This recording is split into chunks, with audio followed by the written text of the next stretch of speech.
υπάρχουν πια όλοι μαζί, ένα σώμα δεμένο. Για κάθε πόθο μακρινό ονειρεμένο. Ράμπες παντού, δρόμοι ανοιχτοί. Για κάθε άνθρωπο, για κάθε ψυχή. Πόλη με φως, δρόμοι με χρώμα. Άτομα αδύναμα δεν υπάρχουν πια. Αλεξανδρού, πόλη, πόλη ζεστή. Μια αγκαλιά είσαι κάθε σου στιγμή. Κάθε γωνιά σου μιλάει φιλικά. Όλοι μαζί δεν υπάρχει τραύμα πια.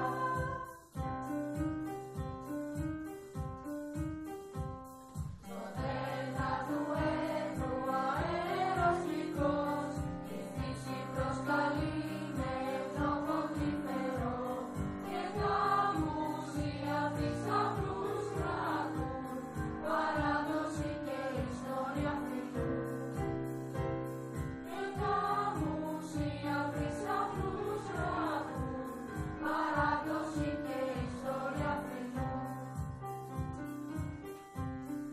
Με ράμπες στους δρόμους για μια εύκολη πορεία και ηχητικά σήματα να λένε την ιστορία. Στο μουσείο, στο θέατρο παντού είμαστε μαζί. Ανοίγεις δρόμους για κάθε φωνή. Με σήματα οπτικά και ήχους που οδηγούν. Όλοι μπορούν την τέχνη να βρουν. Με ράμπες στους δρόμους για μια εύκολη πορεία και ηχητικά σήματα να λένε την ιστορία. Αλεξανδρού, πόλη, πόλη ζεστή. Μια αγκαλιά είσαι κάθε σου στιγμή. Κάθε γωνιά σου μιλάει φιλικά.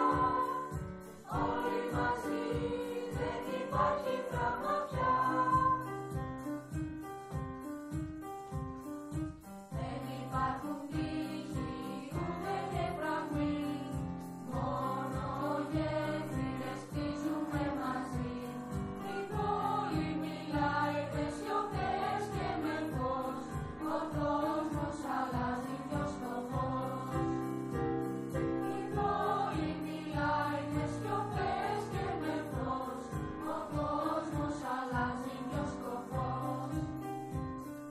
Με την καρδιά ανοιχτή, με φως να οδηγεί. Το αύριο είναι σήμερα, το χτίσουμε μαζί.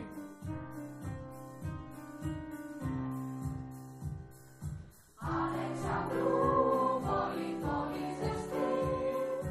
Μια αγκαλιά είσαι κάθε σου στιγμή. Κάθε γωνιά σου μιλάει φιλικά. Όλοι μαζί δεν υπάρχει τραύμα πια.